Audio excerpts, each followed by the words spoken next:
Having said this, I now want to introduce our panelists, distinguished panelists. And this stands in the tradition or in the continuation of what we had already yesterday. Our panelists are very much esteemed people from Europe and from Africa. The first panelist I want to introduce you shortly is Mr. Flassbeck. Mr. Flassbeck is a German economist, but not a neoliberal fundamentalist. Our second panelist is Cedric Achille Mezui.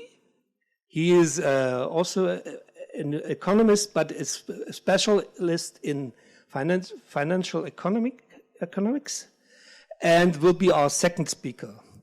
And before I go into the details to introduce our panelists, I would like to inform you about the procedures, because I'm supposed to take you to this event.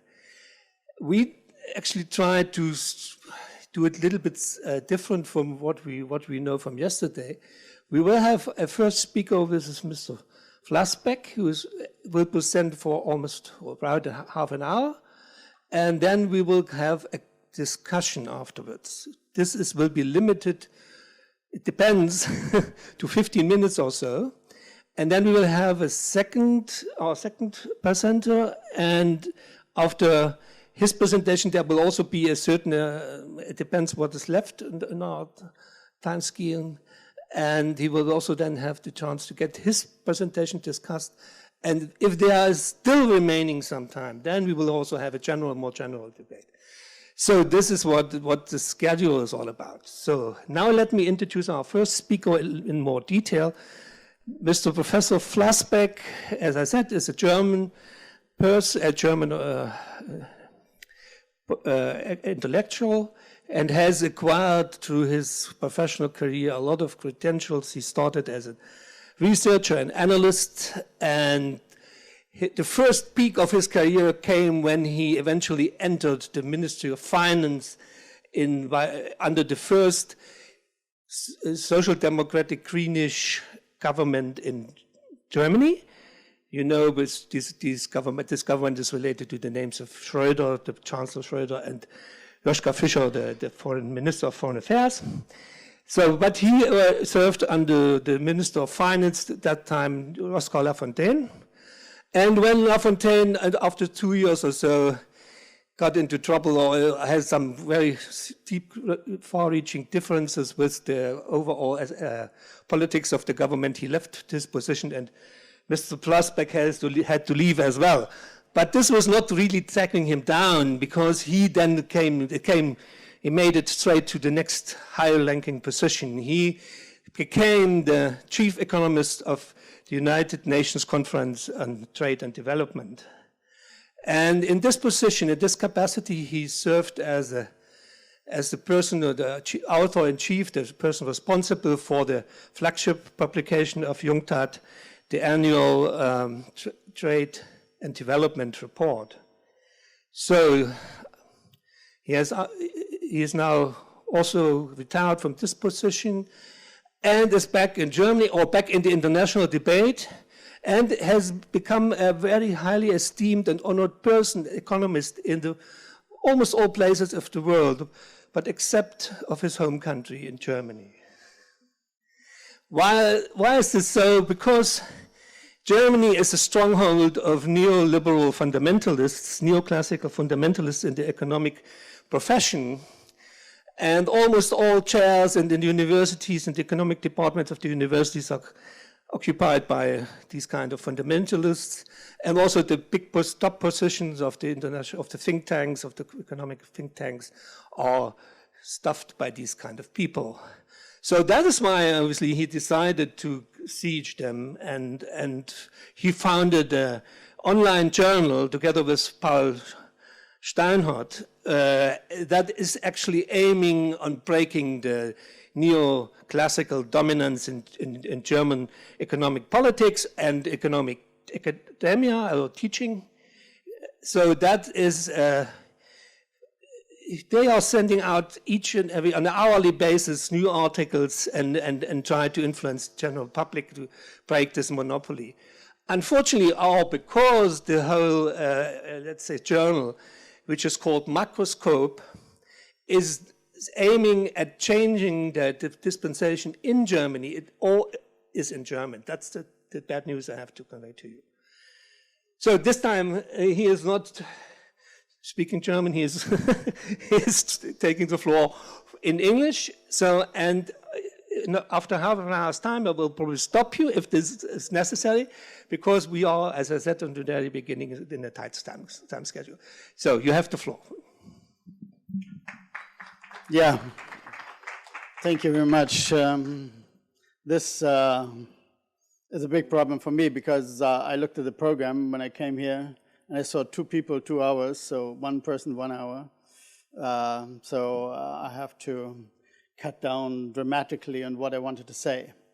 This is the bad news. The good news is that yesterday was a lecture by Professor Patnaik, who very much is along the lines of what I wanted to say, so I can cut short some of the things and just complement what he is saying.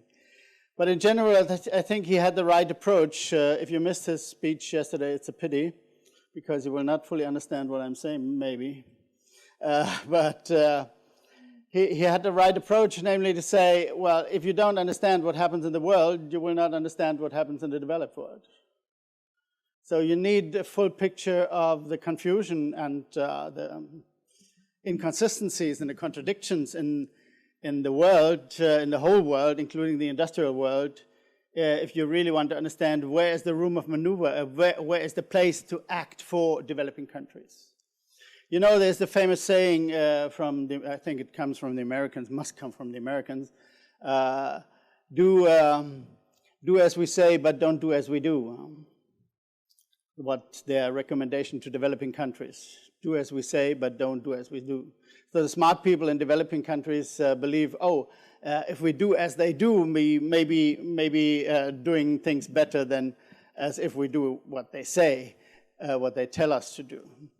This is not true anymore, because the Western world does not know what they do. This is the small problem that you're facing if you just want to copy them. And that came out quite nicely in the speech of Professor Patnaik yesterday. Indeed, the neoliberalism is reaching, its end, or it's reaching a point where there is a point of no return, and it will lead to big problems internally, and has already problems. But some of the problems have been solved on one side of the Atlantic. In Europe, they're much less solved. So today, if you meet someone from Europe and he would tell you what you should do, you should just turn the other way and forget about it, because they have no idea. They don't know what to do. We have a monetary union, which is a nice thing, but they don't know what to do. My second big, frustration somehow with the time constraint is that I listened yesterday to some of the lessons here, and unfortunately I must say I came with the expectation that this exchange rate thing is settled, that the problems of the exchange rates or currencies are more or less settled, but unfortunately it's not true. So what I want to do today is to do a mixed presentation, some of the things that explain why the world is in such a mess. But I would like to start, because I have an experience with exchange rate questions of something like, sorry to say that, it's my age, it's just my age, 60 years or something like that. No, 60, not 50, but 50, something around 50. 60 is a bit an exaggeration, but I started with 20 actually. So 50 is right. The thing is, not easy to find solutions, but at least some of the things that are important you should know. I have to make one other remark, because that you have a chance to understand what I'm saying. I'm a very peculiar economist insofar as I'm talking about prices.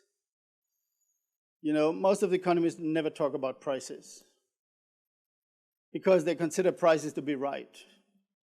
The prices are always right. You have to talk about institutions, about people, about politics, about, I don't know what, structures. Structures are the most important thing in the world. You talk about mentality, and you talk about corruption, I don't know what. All these things, but never about prices. Prices are always right. Or, you see, and I'm of the opinion, and I'm convinced, and I can show it to you if I could show it to you if I would have more time, that the most important prices are never right, more or less never right. The most important prices are the macro prices. And there are three of them that are very important: wages, the wage rate, the interest rate, and the exchange rate. For developing countries, very important is also commodity prices. They're also not right. So none of these prices are more or less ever right. You see, and if you live in a world where the prices are never right, these important prices, the most important prices are never right, then obviously you have a priori a big problem with such a world. To understand the world and to live in this world and integrate into this world where the prices are never right. And yesterday we had some examples. I don't see my German colleague who talked about prices, exchange rates in developing countries. And she showed that the prices are not right there, but she didn't mention it. She did, the currencies are appreciating in Ghana, I don't know where, in Africa. But she never asked the question, why are the currencies appreciating? So these questions have to be asked if you want to get a reasonable picture. But I start indeed, before getting to all this in my short time, I start with, I jump over all this. You know, we have interest rates in this world that are really extraordinary for the first time. And this is the symptom, so to say. This extremely low interest rate that we have all over the place in the world is a symptom for the end of neoliberalism or neoclassical economics.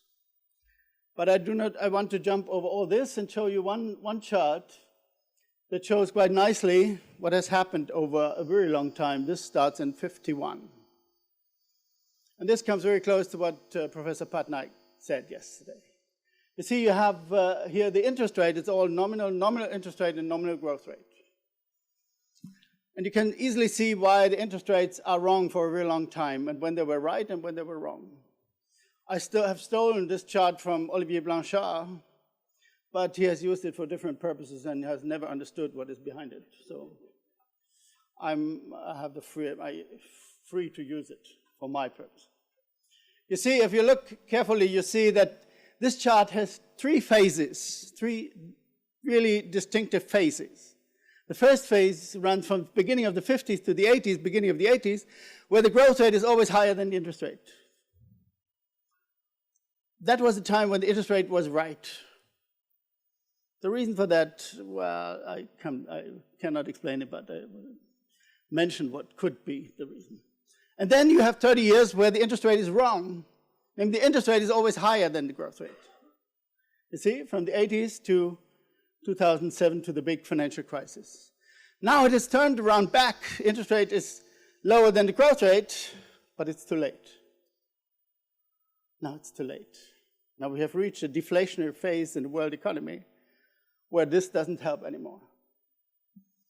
This is the miracle of our global economy. And it's true for Germany, it's true for France, this is France, it's true for Germany, and it's true for most countries. The only country where it's not fully true for is UK. UK is a strange country. At least the first 30 years, they did not have a kind of economic miracle that all the others had. And that is also confirmed by this chart. Let me go back to the United States, you see. What has happened? Well, very briefly, what has happened is rather easy to understand. In the first 30 years, we had nothing like monetarism or quantity theory of money. Jan Kregel has explained yesterday why this is a nonsensical idea. So, but then monetarism came up in the beginning of the 80s when Bretton Woods broke down. Everybody was looking for a monetary theory that could guide us, and the monetarism took over the power, the intellectual power in the world. The quantity theory came back, and they got the interest rate wrong for 30 years. Unfortunately, in line with the interest rate, getting the interest rate wrong, they got another price wrong, which I really cannot explain in my short time. By the way, if you do not want to ask questions, I can speak longer. You have a trade-off. You see, you have a trade-off. You have a trade-off. You ask silly questions, I stop, or you don't ask silly questions, and I continue my wise elaborations here. That is, you decide, and I put all the blame on you later. You see, what? Yeah, after 25 minutes, if you raise your hands, after 25 minutes, I continue to speak.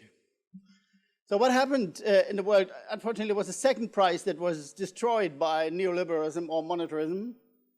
It was the wage rate.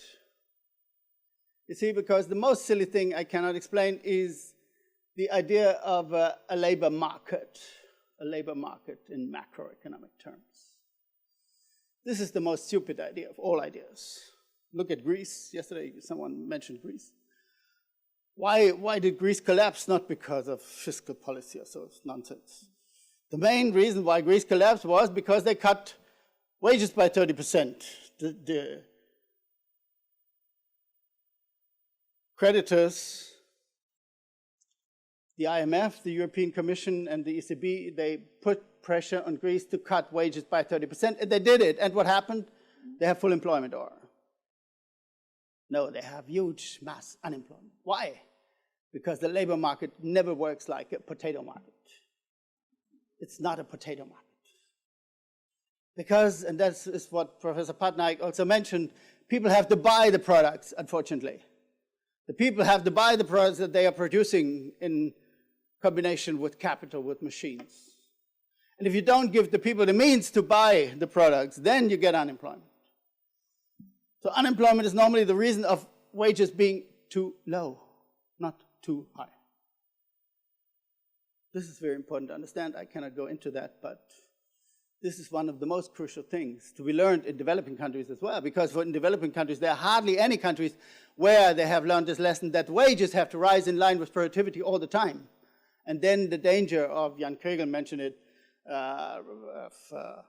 losing jobs because of higher productivity is no danger at all, in my view. I'm much more optimistic than he is in that respect. Whatever the productivity rise is, be it in manufacturing, be it elsewhere, it will be compensated if the wages rise in line with productivity, with overall productivity in the economy, and that should happen, and should happen all the time. Even if you have negative demand shocks, or in particular if you have negative demand shocks, the wages should continue rising and not fall, not react, as the neoliberal or neoclassical recipe would tell you. This is the most important thing. So what happened in the second phase was not only that the interest rate was wrong, the wages were also wrong, because wages were depressed under the idea that we need more flexibility in the labor market. We need labor market reforms that would produce full employment. That was nonsense.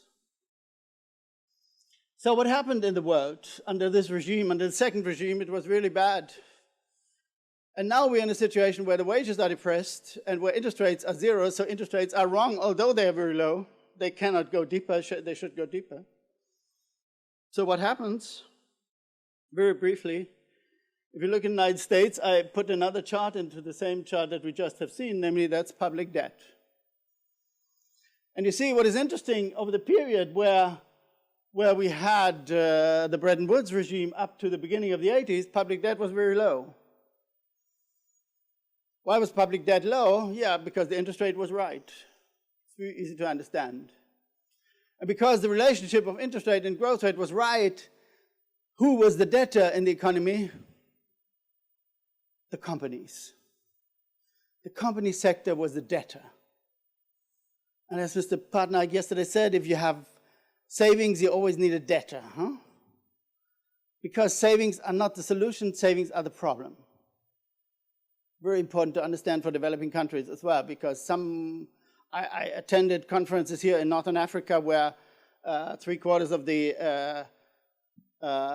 economists from the region were playing with neoclassical growth models where you need savings to grow. Well, this is definitely wrong. Savings are the problem, not the solution. So don't look for savings. Don't look around for savings to create investment. You can create investment all the time. You can create capital all the time out of your own system. It has not to come from other countries and not from other regions in the world. Capital is created in a process of successful development. That is very important to understand. Again, I should elaborate on that, but I don't have the time. So what happened in the Western world, you see, it's very simple. As the companies opted out, the companies were no longer the debtor because the interest rate growth relation was wrong. Somebody had to step in. And who did it? In the United States, the government. You see, the more we got neoliberalism, the more the government had to be indebted.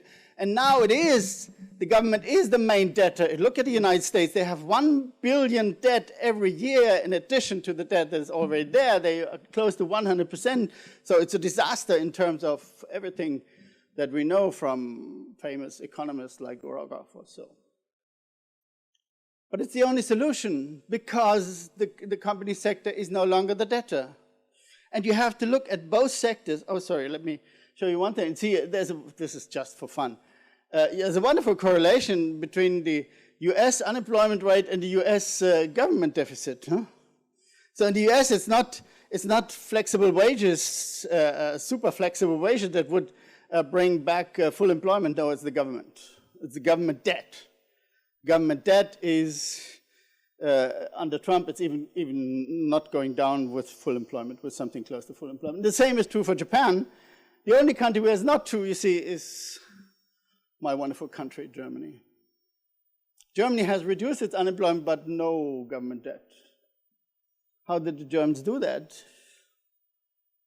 Well, they found another debtor. They found you, the rest of the world, you know. The Germans are so smart, guys, they told themselves, oh, we do not want to be indebted. Nobody in our country wants to be indebted. So who is going to be the debtor? The rest of the world, the Europeans who have never understood what European Monetary Union is about. So you see, this is the German solution in inverted commas. Everybody is a saver, and only the other countries are a debtor.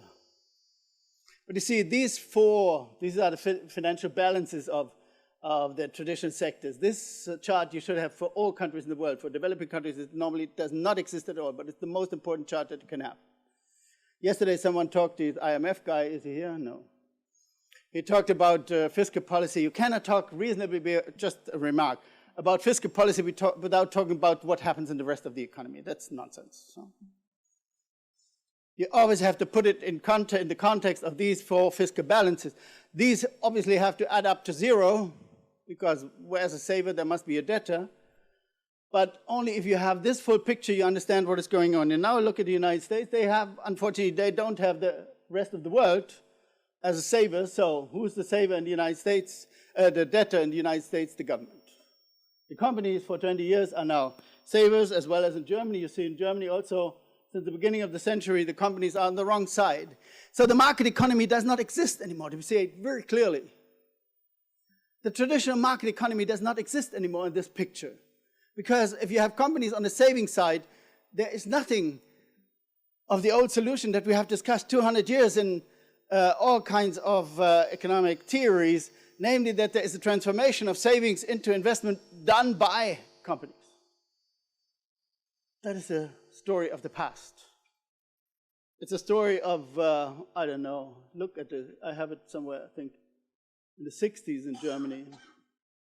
This is the 60s in Germany. If you look, the 60s in Germany, there you had a wonderful solution.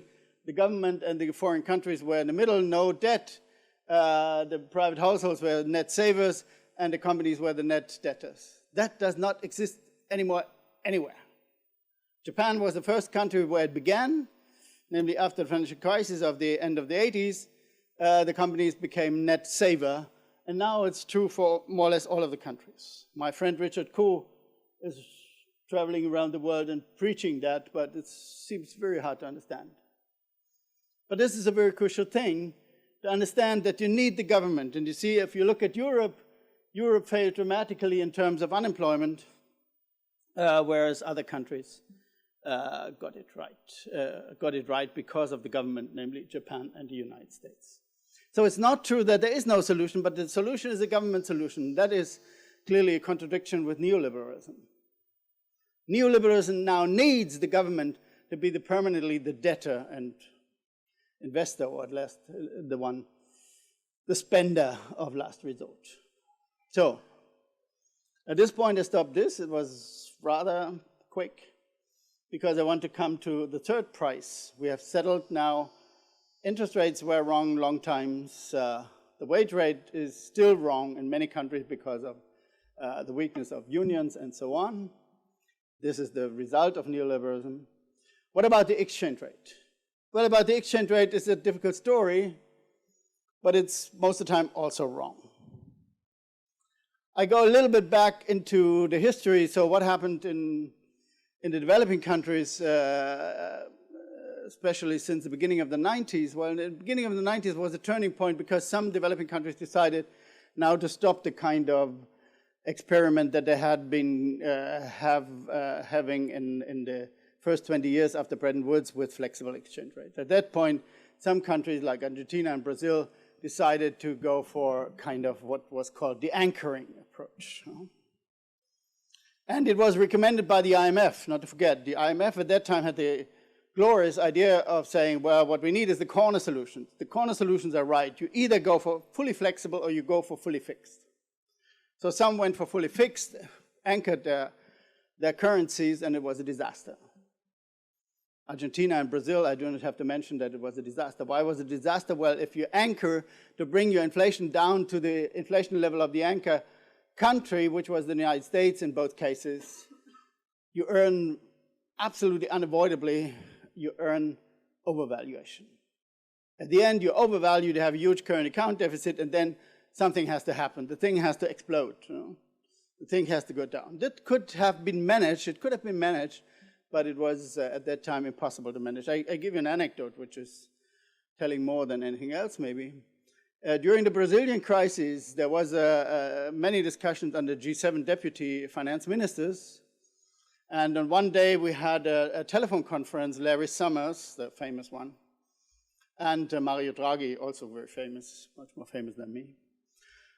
We had a telephone conference, and the other guys from the G7, Sakagibara from Japan, and so on. So, and Stanley Fischer from the IMF, who was the deputy of the IMF, was guiding us into the problematic, and he said, well, we know, looking at all this, we know the Brazilians need a devaluation of 25%. Oh, I said, that's wonderful.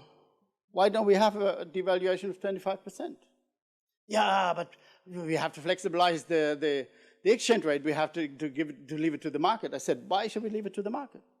Obviously, they got it wrong. The exchange rate is overvalued, including the market forces at the time.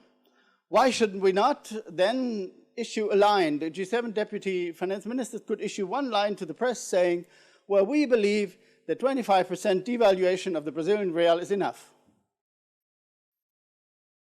You think anyone in the world would have bet against this line? No.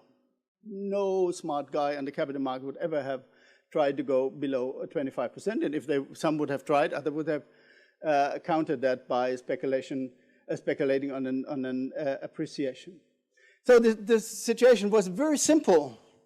We could have reduced the 25% devaluation, and without any further conditionality, without increasing interest rates, without going to fiscal austerity and all these crazy things.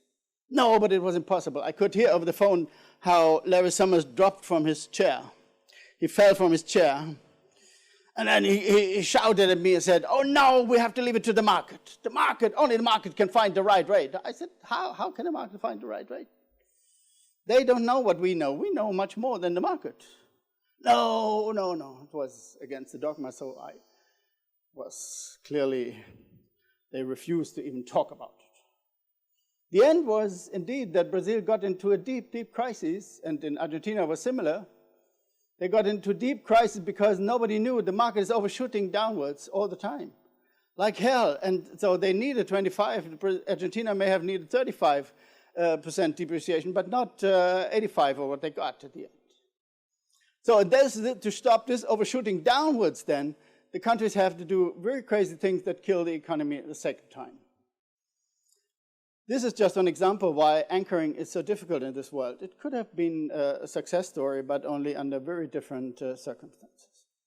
Then these countries like Argentina and Brazil went to flexibility.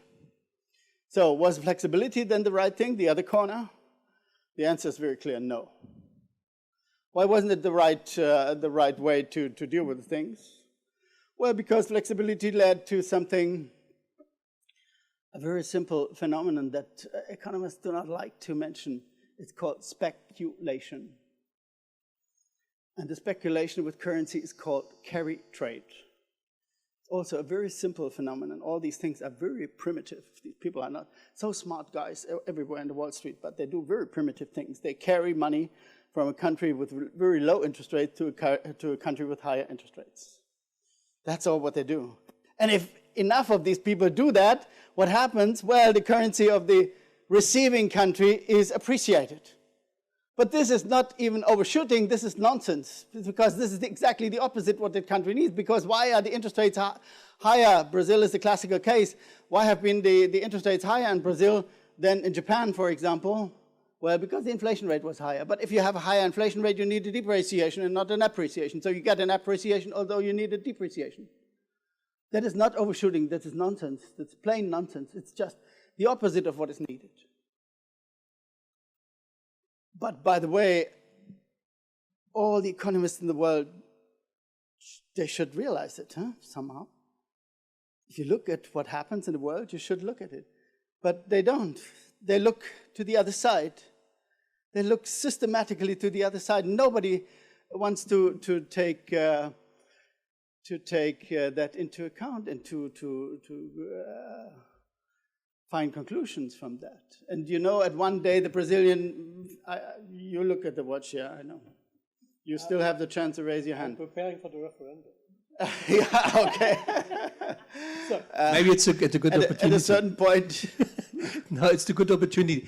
The simple question to the referendum is, should Mr. Flassbeck continue and you will sacrifice your right of democratic intervention? Exactly. Or he will stop in the next 2 minutes or even not right now. Too bad. And you have the chance to ask him questions. So who is in favor of continuation of the presentation? Oh, that's a majority. Thank you very much. And since there may be abstentions as well, who is against to sacrifice the right to interventions? So who is willing a discussion right now? We are not protecting minorities only 3 people. So you got another 10 minutes. Okay, but then your time is over. Then I'm through. That is wonderful. Thank you very much. Minorities are not ignored. This is democracy, or so. To make a long story short, what happened is at a certain point, the Brazilian finance minister Guido Mantega, I think was it, who said we are in a currency war. Indeed, the world was these countries were in a currency war. It's not only true for Brazil; it was true for Southern Africa. It was true, as we said yesterday, so for Ghana and. I don't know what the other country was Guinea and so on. Even for small African countries, it was true that they were in a war because the only thing they made wrong in this world, they had too high inflation rate. Had higher, not too high, but higher inflation rate than the US or Japan or whoever. Imagine, that's the only fault. That's the only misdoing, so to say. And they were punished by the market, but the punishment looked very nicely. It was like, I don't want to go into that, who likes punishment? But it was, you know what happens politically in such a country where you need a depreciation, but you get an appreciation, where the thing is very simple, the politicians are happy. They say, oh, the capital is flowing in. You know, yesterday you saw charts about flowing in capital out and so on. It all doesn't mean anything. The politicians, but in the first round, the politicians are happy to say, we have the confidence of the international capital markets. Our currency is strong. Well, till the point of no return where they're overvalued and they get into trouble, and all these smart guys bring their money back home, and you have a sudden stop of capital inflow and so on. All the crisis comes then. So it never works. It never worked and never works with flexible exchange rate, and that is the main reason why it doesn't work. And if you look carefully at what happened in these countries, again, it could have prevented. Brazil could have intervened to stop the appreciation of its currency. If you are under an appreciation pressure, it's easy to stop it. You look at Switzerland. Switzerland stopped it for 3-4 years. Even now, every day is stopping the appreciation. So it's easy to do because the only thing, you print your own money, you put your money on the market, and then you buy dollars, and you buy with the dollars, then you buy government bonds or whatever, it's not important. So it's easy to stop, but under the dogma of free capital flows is not allowed. The US does not allow and puts enormous political pressure on the countries who would do that. And this is one of the major problems. This is one of the major problems. So what you need is a certain power, a power to withstand the political pressure of the United States and other countries, and of Wall Street, obviously. To have that power, you have to come together. No small country alone can do that. Switzerland could do it. Yeah, you could do it under certain circumstances. Even as a small country, you could do it. But it's a fragile situation. So it's much better if you unite to form a kind of currency bloc. I'm not speaking about currency union. I speak about currency union in a minute because it also failed. But you form a currency bloc, you can form a currency bloc, and then you're much stronger. The only thing you have to settle is how are the internal relationship inside the currency bloc. And that, again, was mentioned by Professor Patnaik yesterday. He said you need a kind of transfer mechanism or something like that. I think in many cases not even necessary. It might be necessary if some partners are very poor and others are very rich. But normally, if you're able to form a system where the real exchange rate, the real exchange rate of all the countries are more or less stable, so the competitiveness of the overall economy is more or less stable, then you are in good shape. Then you are in good shape. And then you have achieved something, not everything, but then you have a kind of monetary sovereignty for the region, not for each individual country. But to have monetary sovereignty for each individual country is indeed extremely difficult, because you are confronted with capital markets that are very big, that are very strong, so that it's very difficult to achieve stability. You know, there's a famous example of Austria, a small country neighboring Germany. Austria, even at the beginning of the 70s, decided to fix its exchange rate vis-à-vis Germany. And it was called in Austria to tie our own hands. We have to tie our own hands. We have to give up our sovereignty in monetary affairs, because this is the only way how we can protect against the capital markets of the world and the crazy capital markets of the world. That has always been an important issue. And that is not totally unreasonable. That's not totally unreasonable, to tie your own hands at a certain point. But for developing countries, I think it would be very important to continue with any attempt to go in that direction. Not fixing unilaterally like a CFA against Europe. That was also an anchoring system that failed and will fail again because of the inflation coordination doesn't work. You cannot bring down your inflation by exchange rate stability, because that will end up in a big crisis. But if you are on a reasonable terrain of inflation rates, then you can create a system where the inflation differentials are systematically and permanently compensated by appreciation and depreciation of the exchange rate. So a fixed but adjustable system similar to Bretton Woods can be designed much more intelligently than Bretton Woods. But that could be a way to get the monetary sovereignty to a certain region, and then the ability to get the interest rate right. then you would have the interest rate right, and you would have the exchange rate more or less right. And then the only task that you have is to get the wage rate right, which may be politically the most difficult thing, but that is the most important. And if you get all the three prices right, then you have a chance to really prosper. Then it's not so much about trade, about international trade that will bring the solution to your prosperity, but it is your internal, your domestic development. All countries can domestically develop.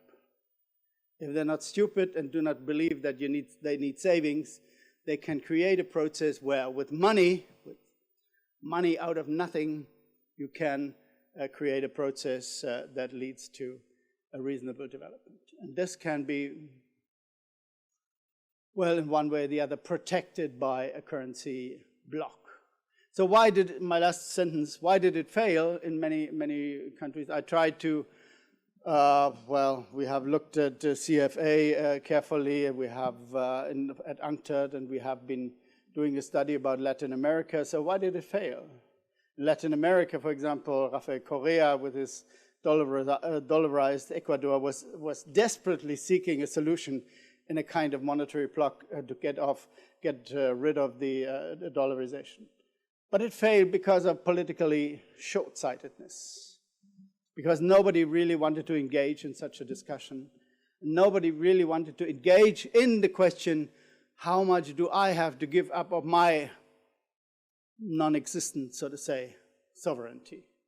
Because the sovereignty of Brazil was never there. They only believed that they were sovereign.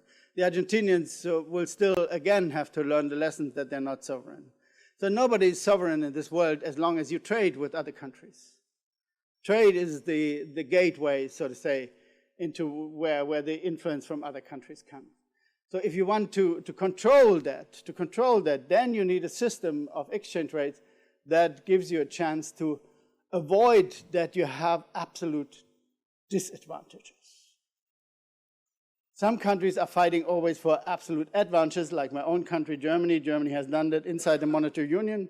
That's why the monetary union failed. The monetary unions are very difficult because, this is my last sentence, sorry, I have to say that. Yeah, this is the real last sentence.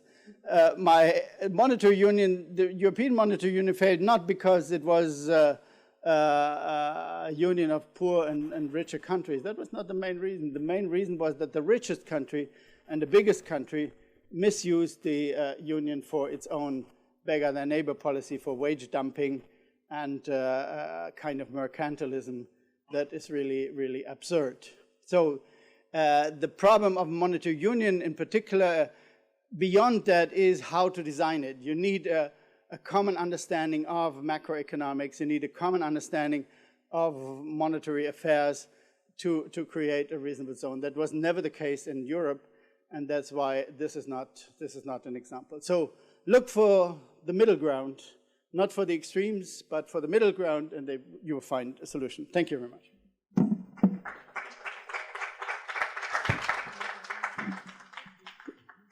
Thank you very much. And the bad news for the audience is that you sacrificed your right to ask questions right now.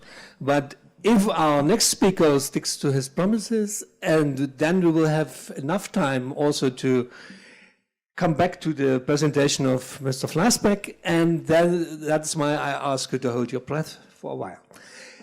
Now I'm trying to introduce to you our next speaker, who is hailing from what is any problems? No. Our next speaker is hailing from Gabon, and he is a renowned financial expert, and is the co-founder of the think tank Africa Finance, or Finance Africa. He has been in charge with a number of high-ranking positions, and over the years he got well known to the continent, and is also beloved in his home country, what is a difference to Mr. Flassbeck, who is not so much beloved in his home country. And even the whole continent is deeply impressed by the performance of our second speaker, and so he eventually got awarded the honors of the African Financial Experts of the Year in 2017. So now you have the chance to use this as the defender of the title, so the defending champion.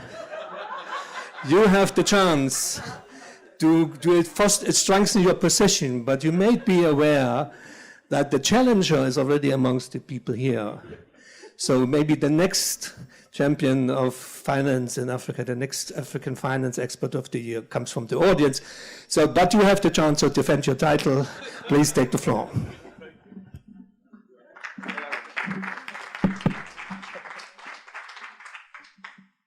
Thank you.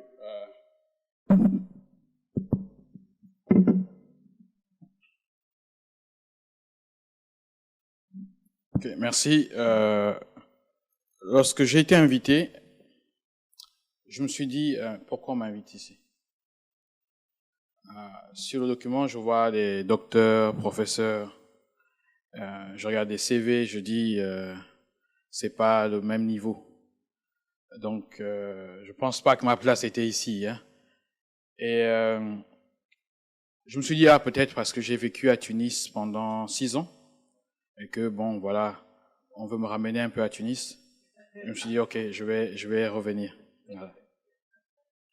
Et ensuite, hier, quand j'ai écouté le professeur Fadel s'exprimer, j'ai commencé à comprendre un peu le lien entre moi qui travaille plus sur les marchés financiers et le reste des intervenants. Je me suis trouvé un peu comme Monsieur Jourdain à faire du MMT sans savoir que je faisais du MMT. Pour vous dire, je suis pas professeur universitaire, je fais de l'économie, je travaille sur les marchés financiers essentiellement. Et ensuite, j'ai travaillé sur le financement des infrastructures et maintenant sur la construction des marchés financiers à travers l'Afrique. Donc, sur les 12 dernières années, j'ai eu l'opportunité d'être, on va dire 13 dernières années, d'être dans 48 pays en Afrique. Donc, je connais assez bien et à chaque fois que je vais dans ces pays, je profite aussi pour rencontrer des étudiants. Donc, vraiment, mes recherches, mes publications, c'est pour trouver des solutions aux problèmes que je vois dans les pays. Je regarde un problème, je regarde les politiques que nous appliquons, puisque je travaille pour une institution financière internationale, je regarde les résultats, et parfois je vois que entre les recettes que nous apportons, les résultats, il y a souvent parfois un gap. Alors je commence à me poser des questions et je fais des recherches dessus, et je publie. Ces recherches apparemment sont appréciées. Cela a permis d'avancer certains agendas. Et donc, c'est ma contribution modeste à ce que nous essayons de faire. Alors, je vais faire ma présentation, mais s'il faut la résumer avant d'aller plus loin, essentiellement, je travaille sur la mobilisation des capitaux domestiques. L'idée est qu'on ne se transforme pas avec l'argent des autres. Il faut qu'on ait notre niveau de contribution à la transformation de nos pays en mobilisant nos épargnes.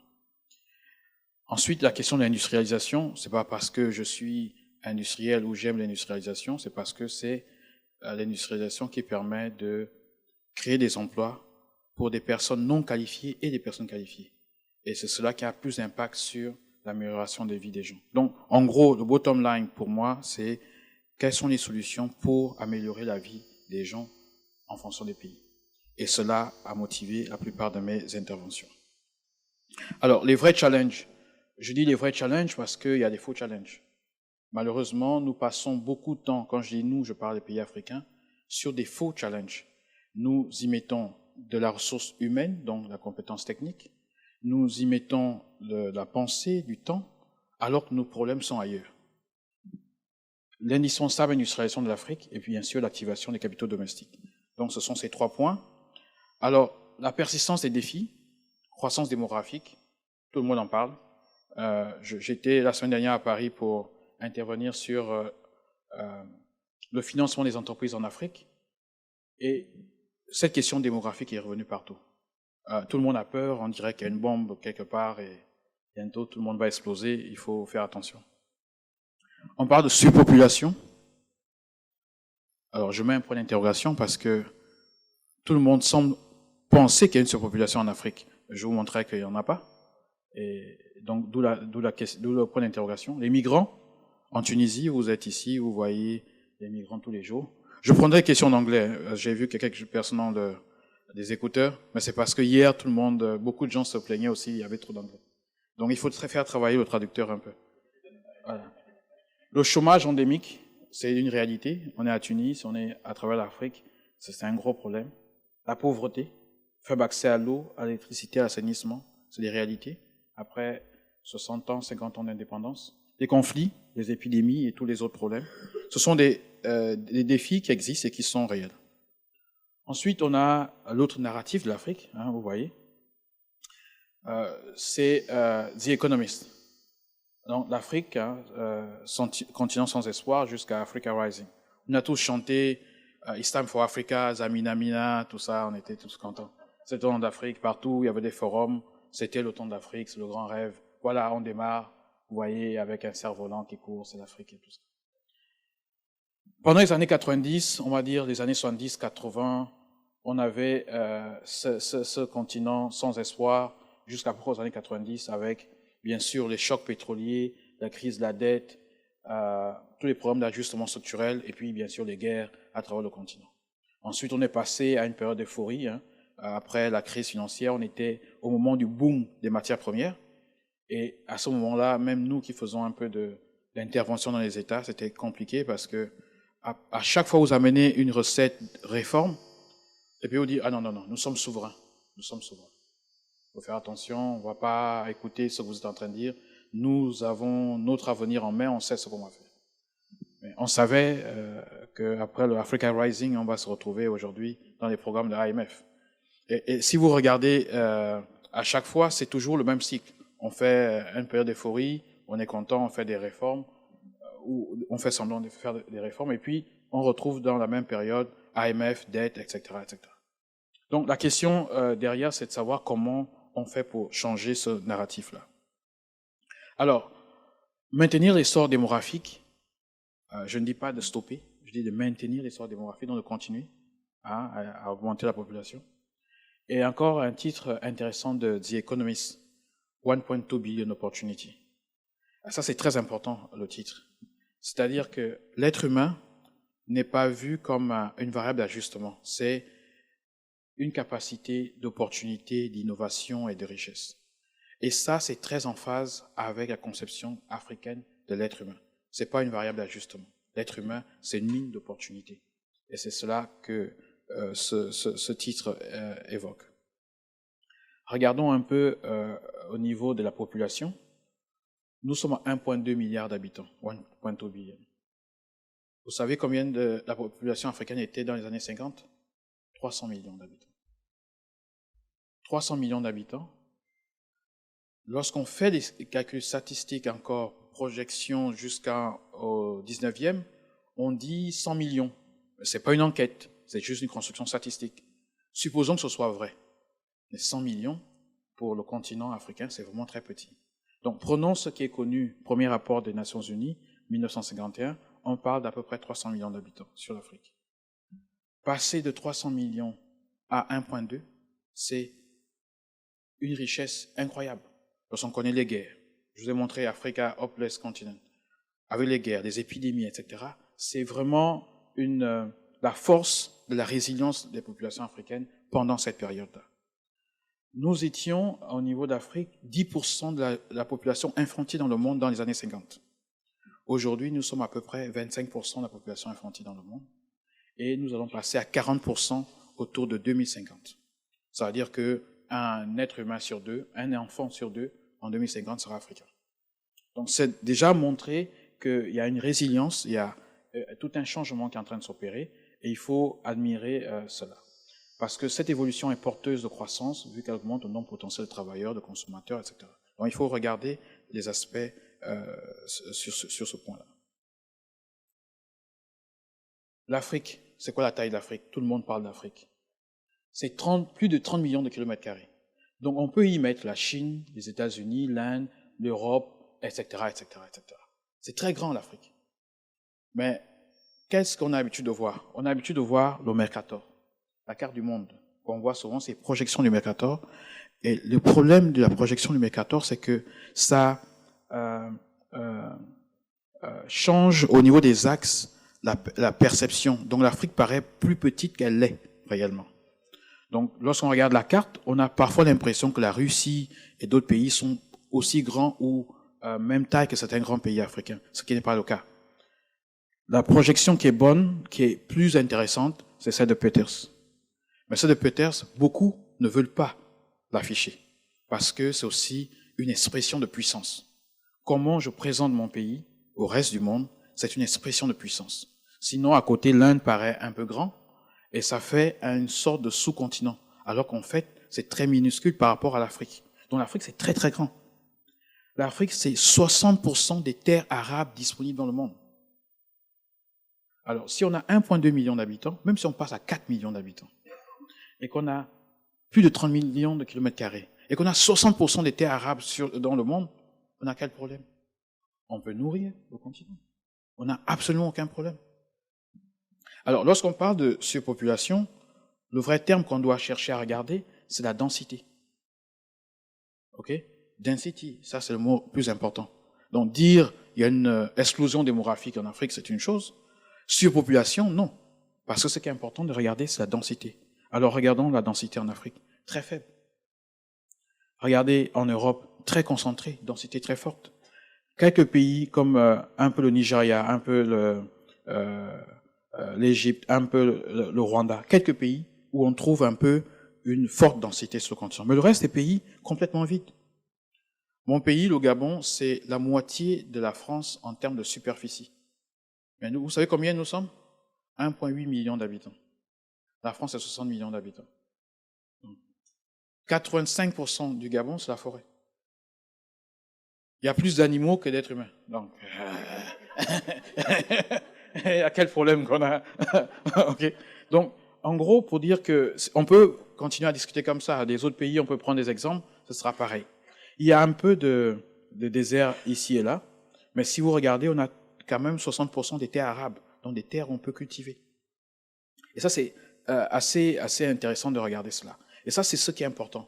Alors, la littérature, puisque vous êtes des économistes, vous faites la littérature, il y a un lien entre le fait qu'il y ait une densité forte, qu'il y ait une productivité importante dans les pays, hein, cela est démontré, et le fait aussi qu'il y ait une productivité forte dans le pays qui attire les personnes vers les centres urbains. Ensuite, sur la question de la migration aussi, il faut savoir que l'Afrique, les Africains se déplacent d'abord dans l'Afrique. D'abord des zones rurales aux zones urbaines et aussi à travers les pays. Lorsqu'on fait le net entre ceux qui sortent de l'Afrique et ceux qui rentrent de l'Afrique, il y a plus de gens qui rentrent en Afrique que ceux qui sortent. Donc, ce qui est dit dans les médias, c'est une chose, mais la réalité est autre. C'est vrai que ce qui est dans les médias est assez violent, puisqu'on voit les gens sortir de la Méditerranée, mourir, etc. Et que dans l'autre sens, on voit plus les gens prendre l'avion et arriver. Donc, c'est pas le même style. Peut-être la forme qui change, mais en termes de flux, il n'y a pas autant que ça en termes de problème pour les migrations. Alors, un point qui est important, et qui est peut-être le plus important de tout ce qu'on va dire aujourd'hui, et même de ce qui est dit depuis hier, c'est le taux de dépendance. Et ça, c'est très important. C'est lié à toutes les questions économiques, à la question d'industrialisation et à toutes les politiques que nous allons mettre en place. En Afrique, le taux de dépendance, donc, c'est la population qui n'est pas active sur la population qui est la population qui n'est pas active sur la population qui est active. Donc, on va prendre ceux qui ont moins de 19 ans, qui ne travaillent pas, et ceux qui sont au-dessus de 65 ans, et qu'on rapporte un peu à la population active, donc qui crée la richesse. En Afrique, on a un taux de dépendance de jeunes très élevé, parce que la population est jeune, l'âge médian 19 ans, 18-19 ans. Là, c'est toute l'Afrique. Vous avez des pays modérés entre les deux, donc comme le Maroc ici. Et vous avez toute l'Europe, regardez, le Canada, les États-Unis, où la population âgée, dont les plus de 65 ans, sont beaucoup plus importants que la population active, en tout cas en termes de projection. Donc, les problèmes qui se posent au niveau Occident et les problèmes qui se posent au niveau de l'Afrique sont complètement différents. Le Japon, si vous regardez, un cas particulier. D'ici 2050, le Japon va perdre 30% de sa population. 30%. Et d'ici la fin du siècle, 60% des Japonais ne seront plus là. Ça, c'est le problème du Japon. En Europe, on a le même problème qui va se passer avec les pays comme la Russie, l'Allemagne, l'Italie, etc. Donc, vous voyez ces projections-là. C'est inquiétant et en même temps, ça doit nous amener à penser différemment notre économie. On ne peut pas appliquer aujourd'hui en Europe des politiques économiques qu'on appliquait dans les années des Trente Glorieuses, parce qu'on n'a pas la même population. Si vous avez une population qui vieillit, la manière de consommer et de travailler change complètement. Si vous avez une population qui est plus jeune, la manière de consommer, de travailler, de vivre est aussi différente. Et donc, les politiques économiques sont complètement différentes lorsqu'il s'agit de l'Afrique. Et ici aussi, il y a une différence au niveau des flux financiers. J'épargne différemment quand on est une population plus jeune que quand on est une population plus âgée. Ma relation à la consommation, à l'épargne, elle est différente. Parce que l'économie, comme vous le savez mieux que moi, c'est d'abord les comportements des individus, en termes de consommation, d'épargne, de travail, etc. Et donc, cela est important à mettre en perspective et de ne pas parler de chiffres, de stabilité, de termes techniques, sans parler des gens, des êtres humains, ceux qui vivent et qui font l'économie. J'ai bien aimé l'illustration du professeur Fadel hier avec l'enfant qui est derrière, qui fait semblant de conduire. La réalité, c'est que ceux qui font l'économie, ce sont les hommes et les femmes. Ce sont ces personnes-là. Il faut connaître leur structure pour savoir quelles sont les politiques qu'il faut doser en fonction de cela. Un point qui est important au niveau de l'Afrique, c'est que lorsque vous avez une population jeune comme celle-là, et que vous êtes la seule région au monde à avoir une croissance potentielle positive, parce que le reste des autres zones ont des croissances potentielles négatives. Si vous êtes la seule région qui a une croissance potentielle positive, même en termes d'épargne, ça change beaucoup de choses.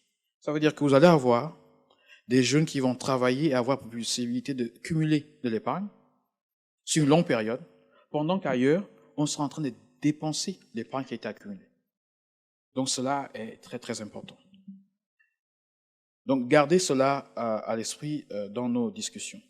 Alors, on a des problèmes, c'est vrai, mais le vrai problème qu'on a, se résume à ça, la question du chômage, la question de l'emploi.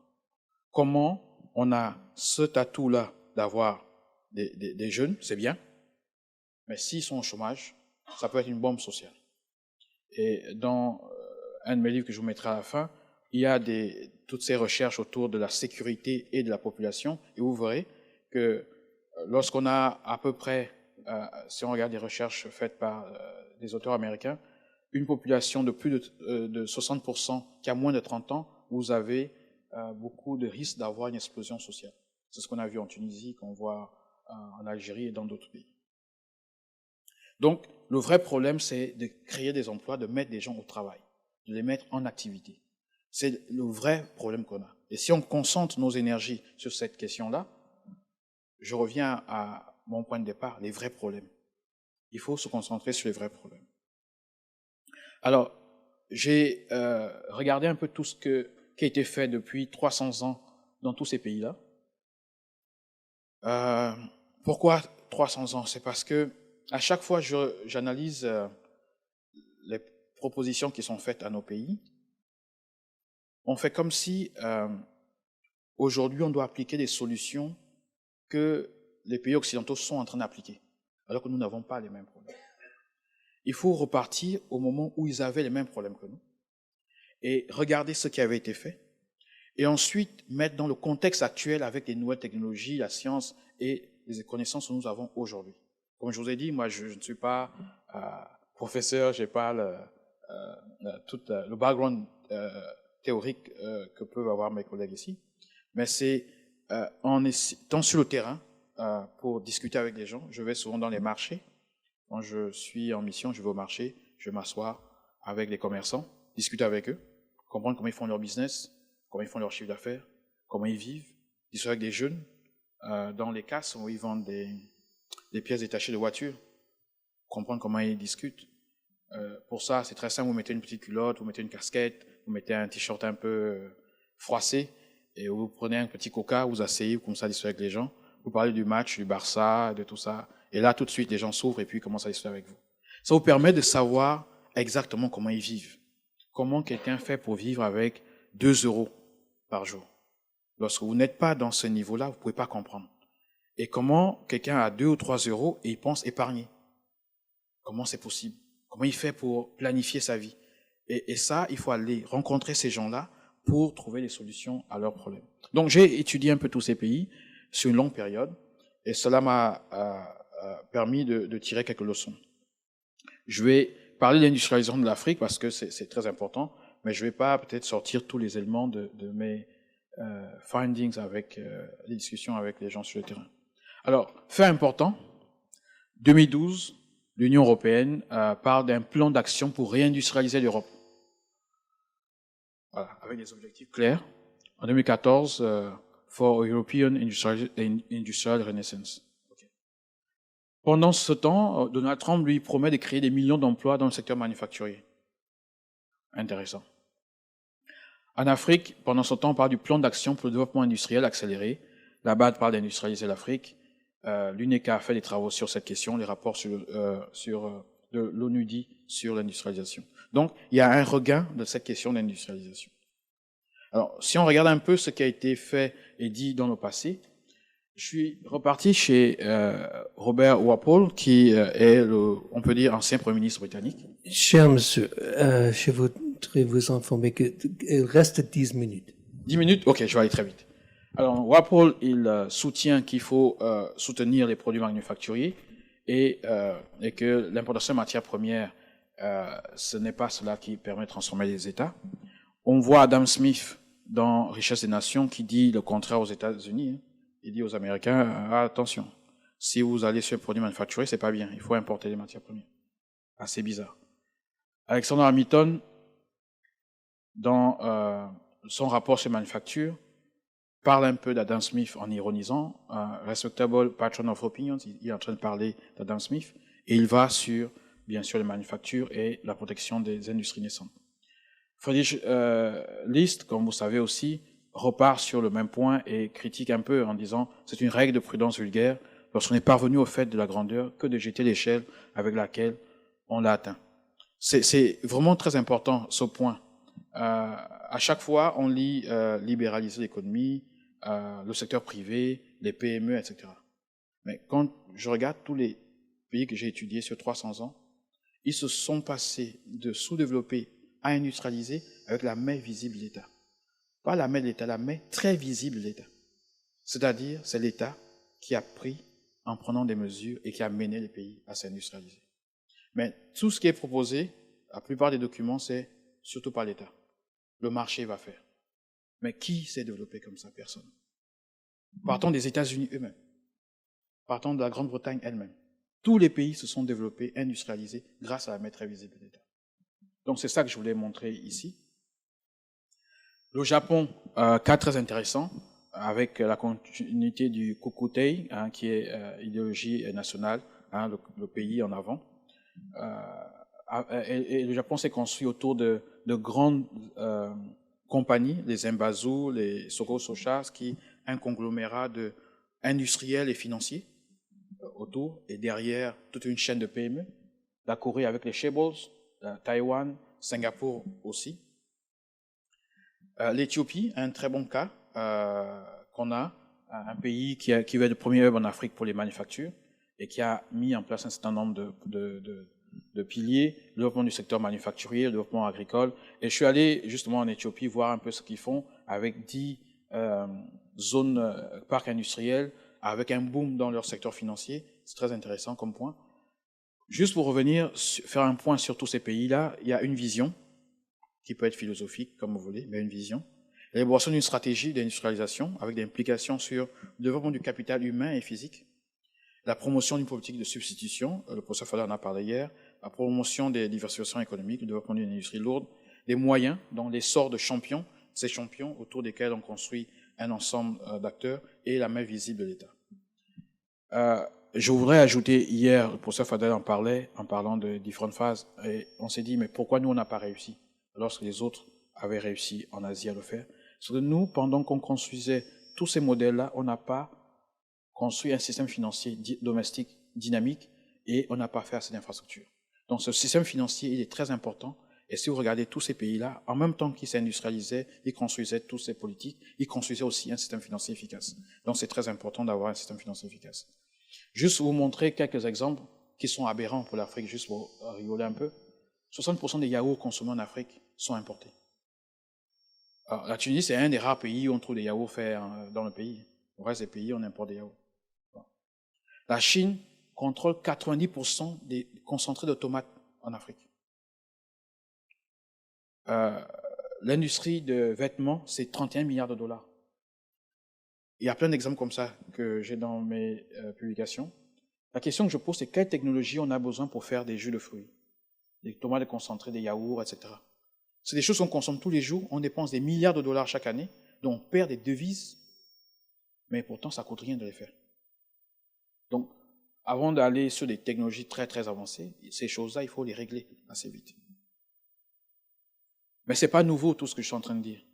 Je suis allé sur les propositions de Cheikh Anta Diop, qui a beaucoup travaillé, qui est égyptologue, philosophe et aussi professeur de physique nucléaire d'ailleurs, qui a, oui, justement, c'est ça qui est très riche avec lui. Sa formation, c'est physique nucléaire, et puis il est tombé amoureux de l'histoire, et il s'est mis dedans. Il a fait pas mal de publications. Donc on est dans les années 50, il prend la construction d'un État fédéral africain. Alors, il identifie 8 zones à vocation industrielle. Il parle de la question énergétique. Vous savez, en Chine, il y a le Trois-Gorges, le barrage qui permet d'alimenter en énergie et ce qui a permis de soutenir l'industrialisation de la Chine. En Afrique, on a Inga. Inga, c'est au Congo. Inga, si c'est fait, ça fournit l'énergie à toute l'Afrique. Inga. Mais pour faire Inga, il faut qu'on se mette tous ensemble. Non, mais chacun fait son petit barrage, son petit truc, son petit truc, son petit truc. À la fin, on n'a pas assez d'énergie. Les moyens de transport, il parle des moyens de transport, comment relier le continent à différents endroits. Il parle de la formation des cadres techniques avec des pôles régionaux pour former les gens. Il parle d'un fonds d'investissement à l'échelle du continent qui permet de soutenir l'industrialisation. Il parle de la recherche scientifique. Si chacun fait son petit pôle de recherche, ici à Tunis, un autre à Dakar, un autre, mais pourquoi ne pas faire des choses beaucoup plus grandes? Donc c'est tout cela, il le dit depuis les années 50. Nous sommes en 2019, on est encore dessus. Alors, je passe au dernier point qui est la mobilisation des capitaux domestiques, et je vais un peu vite pour montrer un peu les flux d'IDE dans la formation du capital fixe, donc dans l'investissement domestique, au Japon, en Corée, etc. Vous voyez que dans tous ces pays-là, les IDE ont joué un rôle moindre que ce qu'on pense et que ce qui est dit dans les documents. Un peu plus à Singapour, mais un peu moins chez les autres. Pareil ici, vous le voyez, en regardant l'épargne domestique à chaque fois, les emprunts, les obligations, les investissements externes. Vous voyez que les facteurs les plus utilisés ont été les emprunts externes et l'épargne domestique. On revient un peu sur l'Afrique. Les entrées d'IDE, c'est à peu près 2,9% de l'échelle mondiale. On regarde un peu le ratio recettes fiscales et puis on nous dit que pour mieux accompagner le développement, il faut 25% de recettes fiscales pour comparer aux autres pays. Le Nigeria à 6%. Là, je voulais parler des IDE. Ici, alors c'est l'indice de Bloomberg et Barclays qui montre les flux sur les investissements avec des rendements négatifs actuellement. Bon, quand j'ai pris cela, on était à 16 000 milliards de dollars. On est aujourd'hui à 19 000 milliards de dollars. Ça veut dire que des gens, des investisseurs, pour faire mettre 19 000 milliards de dollars dans des actifs qui ont des rendements négatifs, plutôt que d'aller ailleurs où les rendements sont intéressants. Alors on doit se poser la question, pourquoi? Peut-être parce que là-bas c'est plus sûr. Je préfère aller à un endroit où je vais perdre 1%, mais je sais que je vais perdre 1%, que d'aller où j'ai 20% de rendement, mais où le cadre est complètement effrayant. Donc cela est important, de regarder la perception que le monde a sur le marché africain. Ici, c'est les crédits domestiques au secteur privé. En moyenne 25%, il était à 18% en 2000, il a 25% en 2015, actuellement il a 28%. Il y a quelques pays, la Tunisie fait partie des pays qui font le mieux en Afrique, autour de 70-80%. On a bien sûr l'Afrique du Sud, mais regardez un peu, crédit domestique au secteur privé. Alors pourquoi je mets cet indicateur? C'est le plus corrélé à la croissance et à la réduction de la pauvreté. Donc un pays qui dit qu'il va réduire la pauvreté et que son crédit domestique au secteur privé est très faible, vous l'oubliez. Vous pouvez construire des écoles, mais si ça ne décolle pas, il n'y aura rien. Pardon? Dans les questions-réponses, on discutera de ça. Voilà, question intéressante. Ici, aussi, très intéressant, c'est la taille de l'économie informelle, en pourcentage du PIB. Vous voyez un peu la taille de l'économie informelle. Nous tous, depuis hier, on parle d'Afrique. Le PIB a fait ça, est monté, est descendu. Arrêtez, c'est qu'on n'en sait rien. On n'en sait rien parce que si vous avez la taille de l'économie informelle qui n'est pas comptabilisée dans vos finances, qui fait 60%, c'est que vous contrôlez, vous perdez une richesse importante qui n'est pas intégrée dans le PIB. Donc votre PIB est sous-évalué. Le PIB africain, il est bien plus important que ce qu'on pense. On peut même aller sur la partie statistique. Là, c'est l'économie informelle. Vous pouvez regarder ça, c'est les statistiques du FMI. Même sur la comptabilité publique, en prenant l'année de base. L'année de base, certains pays, il faut avoir au maximum 10 ans. Certains pays sont dans les années 60 en année de base, dans leur calcul de PIB, dans la comptabilité publique. Ça veut dire que rien que faire le rebasing de ça, on gagne encore en termes de statistiques sur le PIB. Donc en gros, on parle de PIB africain, on ne sait pas de quoi on parle. Ici, la dette obligataire, les eurobonds. J'ai écrit un article « Eurobond hors eurobombe » parce que les eurobonds vont, dans certains cas, être des bombes pour nos économies. Vous avez vu l'Argentine. Il y a un an, j'ai fait une tribune dans Jeune Afrique pour dire qu'ils vont se casser la figure. Bon, là, vous avez vu qu'ils se sont cassés la figure. Et là, la taille, ça pourrait être 100 milliards de dollars. On parle beaucoup de ça, mais on oublie une chose, c'est que les marchés souverains africains, c'est 400 milliards de dollars. En 2000, c'était 28 milliards de dollars, les marchés africains. On est à 400 milliards de dollars. Donc, il y a quelque chose qui se passe. Il y a une mutation de nos marchés obligataires locaux, ce qui est très bien. La notion de crédibilité, elle est importante. Je n'aurai pas beaucoup de temps pour en parler. Mais lorsque vous avez un État qui emprunte à 30%, vous voyez la courbe des taux, la plupart des pays, c'est flat. Les États empruntent 30%, 20%, et l'inflation est peut-être 2 fois moins. Vous vous posez des questions sur la qualité de la signature de l'État, donc sur le lien macro-financier entre les acteurs. Donc ça, on pourra en discuter pendant la question-réponse. Alors ici, les principales sources de financement. La question ici, c'est « Does the source of financing matter ?» La question, c'est oui. La réponse est oui, parce que lorsque vous regardez toutes ces sources de financement qu'on liste ici, pensez aux vrais problèmes. J'ai dit les vrais problèmes. Très souvent, on parle « Ah, la diaspora a augmenté. Ah oui, j'ai pu emprunter à l'extérieur. Oh, l'aide. Ah, mais on cherche des investisseurs. On court dans le monde entier, on cherche des investisseurs. » C'est là.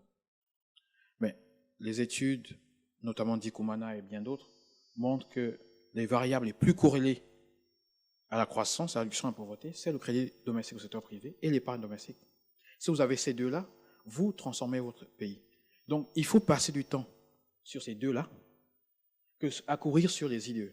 Les IDE ont un impact positif, mais marginal. Donc, le reste, on oublie un peu. Ça peut permettre d'avoir un peu de réserve de change. On est content à la Banque centrale. Mais si on veut construire notre économie durablement, c'est les deux premiers.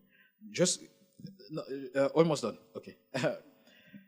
Des banques, donc ici, je vous passe, mais j'ai dans l'application tout ce qui est comme fonds au niveau des banques, des assurances, etc., qui explose depuis un certain nombre d'années avec des réformes. Le gros paradoxe que je voulais souligner, c'est que les capitaux qui sortent de l'Afrique dépassent les capitaux que l'Afrique reçoit.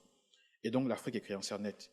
Ce qu'il faut, c'est que ces capitaux restent sur le continent et permettent à l'Afrique de transformer son économie. Donc, les mesures phares, voici un ensemble de mesures qu'il faut appliquer pour construire davantage d'épargne. Je ne vais pas rester longtemps, puisqu'on doit passer aux questions. Et les atouts de l'Afrique. Juste dernier slide. La taille de sa démographie en est ça. La structure de sa population pour favoriser la mobilisation de l'épargne. Elle a 60% d'été arabes, sa position entre l'Europe et l'Asie, l'essor technologique pour réaliser un leapfrog, l'émergence du secteur privé, la mutation en cours des systèmes financiers. Donc, malheureusement, mes deux derniers livres sont en français. On est en train de discuter pour voir comment on va les mettre peut-être en anglais. Vous avez toutes les statistiques sur ce que je viens de dire et j'espère qu'on pourra mieux discuter tout à l'heure. Merci.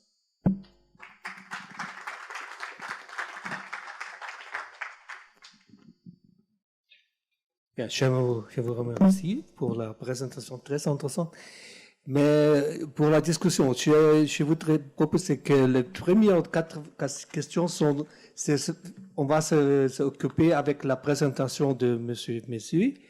Après ça, on va commencer à une discussion, un débat général sur les 2 présentations. Voilà. Qui sont les gens qui sont intéressés de poser une question à notre deuxième intervenant? Monsieur, vous ici, et le monsieur là. Voilà. On commence. Bonjour, je m'appelle Abdeltif Othmani, très heureux d'être parmi vous ici. Ma question est très simple. D'abord, au niveau de du taux d'intérêt indiqué par le conférencier allemand, j'insiste sur le fait qu'il a mis en exergue quelque chose de fondamental, à savoir que le taux d'intérêt, à chaque fois qu'il baisse, ça crée des problèmes pour la société, pour le pays, là où le taux a baissé, parce qu'il va réduire la consommation.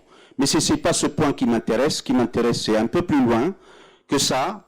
C'est qu'on ne peut pas résoudre dans un pays, disons, dans ces pays, dans la nation, dans ces pays qui sont des pays comme divisés, comme le cas de la Tunisie, ou le cas de l'Algérie, ou le cas du Maroc. Ces pays ne peuvent pas résoudre chacun à part ses problèmes financiers. Et donc, à ce niveau-là, ils sont obligés de s'unir. J'attire votre attention sur un autre point. Si l'Afrique, à ce jour, n'a pas réussi à relever la tête, c'est essentiellement à cause de la division qui a eu lieu en 1885 à ce jour, à Berlin. Et j'insiste sur ce point parce qu'il n'y a pas, depuis 60 ans d'indépendance, on n'a pas vu un pays qui a émergé de ce qu'on appelle le sous-développement. C'est un peu plus grave. Je crois que ce qui a été présenté est encore à développer un peu plus parce que je crains que les propositions qui ont été faites restent encore superflues. Je vous remercie. If I understood this quite well, then this is a question to Mr. Flassbeck. So, but we will put this on the list of questions. I want to remind you, we now want to have the 4 first questions to our second presenter, because you sacrificed the time for discussions with Professor Flassbeck. Okay, now you are have the floor. Thank you. I do have a question for Mr. Mezui. Thank you very much. Really interesting and quite inspiring. I have 2 questions. The first one, if I understood correctly, you said that you require, or that African countries would require dynamic financial systems. Oh, sorry, I meant to say French. English is okay, right? Yeah. So dynamic financial systems are necessary, right? So linking it to the questions of industrialization, do you have any examples in mind where a financial system organized around capital markets led to industrialization except for the United States? To my mind, there isn't any other historical experience in the world where a non-bank-based financial system can successfully help industrialization. The second question concerns a news article that I saw this morning on Bloomberg. Bloomberg argues that if there is a new deal between the US and China, a new trade deal, then Africa will become the land of opportunity for bond and equity investors, institutional investors, I assume. I am wondering, what is your view on this, on the idea that what African countries require in order to achieve their sustainable development goals is to attract the trillions of institutional investors located particularly in large financial centers, and if you see any dangers in organizing financial systems in African countries around capital markets, thinking particularly about the systemic fragilities of market-based finance that we saw in the global financial crisis with the collapse of Lehman Brothers. Thank you.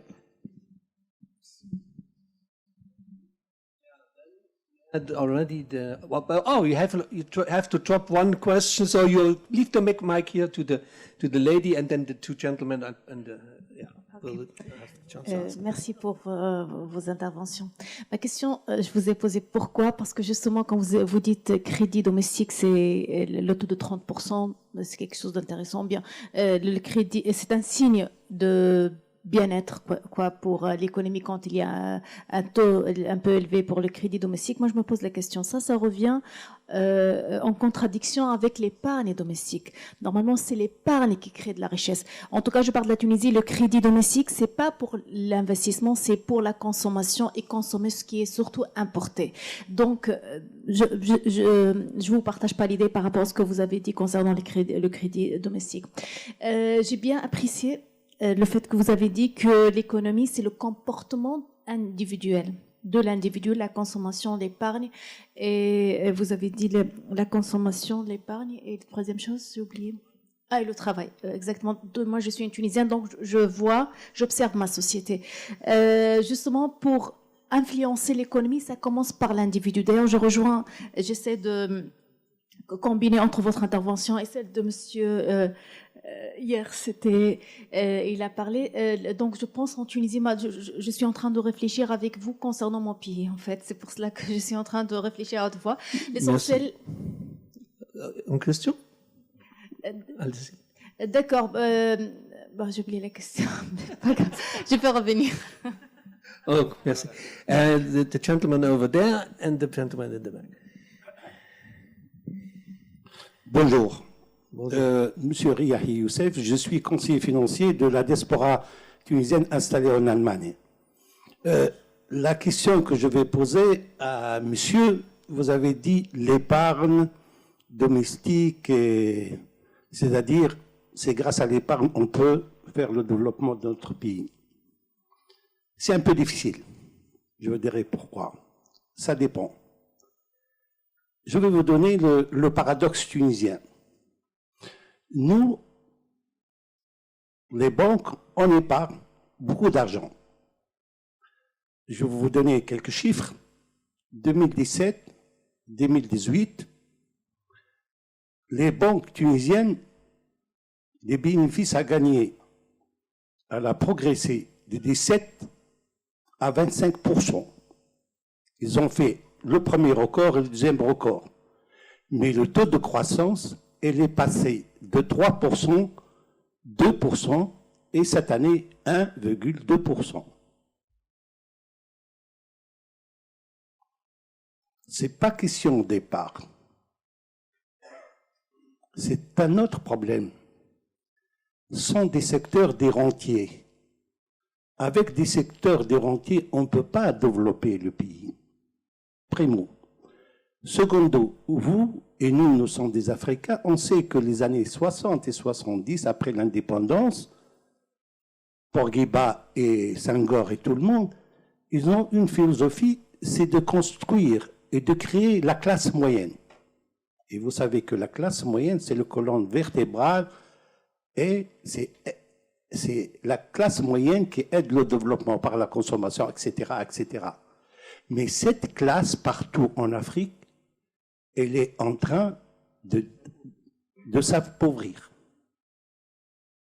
Quel est le moteur vous avez en Afrique? Vous n'avez pas des moteurs de développement.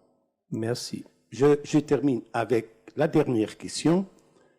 À l'échelle internationale, vous avez dit, monsieur, qu'il faut, OK, on va faire le développement, on va faire l'exportation, etc., mais on va faire l'exportation pour qui? Même entre les Africains. Il ne faut pas oublier maintenant qu'il y a une guerre commerciale entre les Américains et les Chinois sur le marché et la technologie. Les Chinois, le modèle chinois, il est très intelligent. Monsieur. Je termine, monsieur, avec cette phrase. Voilà la sagesse des Chinois. Il faut utiliser la force de votre ennemi pour le combattre. Ils ont utilisé la force des sociétés multinationales américaines, européennes, pour conquérir le marché et les circuits de distribution et pour avoir la technologie. Merci. Merci beaucoup. Oui, le monsieur un peu. Thank you very much. This is for Prof. Prof, in your presentation, you are Pardon, you are going to ask a question to Mr. Flassbeck? It's a question to the first speaker. Yeah, so I would actually stop here. You got your chance, but I would invite our second speaker to answer first, because as you sacrificed your right to ask questions, so you will have an opportunity to ask your question, but I would actually invite our second speaker to answer the questions that were posed to him. Commencez, s'il vous plaît. Ok, merci. Première question, besoin d'unifier l'Afrique. tout à fait d'accord avec vous. On a sur le continent beaucoup de projets de unification, régionalisation. Et comme vous savez, on a aujourd'hui la zone de libre-échange qui vient d'être mise. Le but est de amener les États africains à travailler davantage ensemble, avoir des flux financiers entre pays. Et bien sûr, la question politique est aussi au centre. Donc c'est un objectif. Et pour atteindre cet objectif, il y a plusieurs étapes. Et nous espérons bien sûr que tout ce qui est engagé va permettre d'avancer l'agenda. Oui, le 19e siècle a été un choc pour l'Afrique. Et aujourd'hui, nous essayons de constituer des blocs par rapport à l'Afrique du Nord comme une zone, l'Afrique de l'Ouest, l'Afrique centrale, l'Afrique australe. Et donc tout cela est bien sûr avec des comités qui travaillent sur ces questions-là. A question on the dynamic of the financial system, the link to industrialization. I was not talking about only capital market. I'm talking about the efficiency of the financial sector. If you look at Korea, or if you look at Japan, they were based on efficient financial sector. Even it was more banked than capital market itself. What is important is having a sound financial system that help you to actually mobilize domestic saving in your own economy to fund your project. Actually, it can be infrastructure or even industrialization process. But this is key, and you can see the accumulation of saving in the banks in Korea, in Japan, in Taiwan during the 60s and 70s. At the same time, Africa were actually relying on aid and debt, foreign debt, when actually Asian countries were building their financial system. And this is, I think, for me, is key. US, yes, US is a good example for capital market, but in Asia it was more banks, development banks, public development banks. Actually, they help to build development banks. US and China, yes. There is one point I want to add like here. It's always good to mobilize foreign currency or foreign money or asset managers, international big asset managers to come to Africa to invest. This is good. But what we need more is to have domestic investors to invest in their own countries, to actually reduce the external vulnerabilities of countries. If you are the Minister of Finance of, let's say, Ghana or Zambia, and you have your fiscal, your budget, annual budget in place. If you rely at 70% to foreign investor, you are at a risk, very high risk.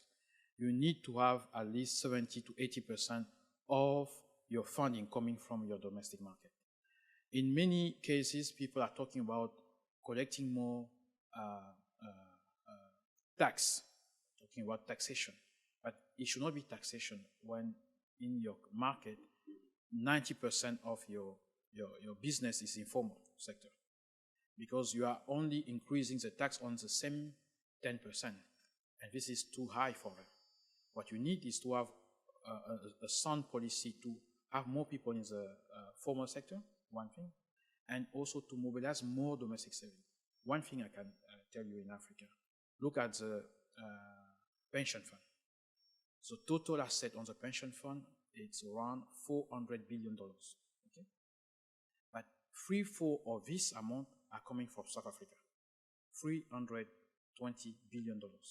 It means that a country like Chile, with 16 million population, has more asset in the pension funds than the whole 53 African countries. This is nonsense. Okay? A country like Nigeria is 180 million people. Only 10 million people contribute for their pension.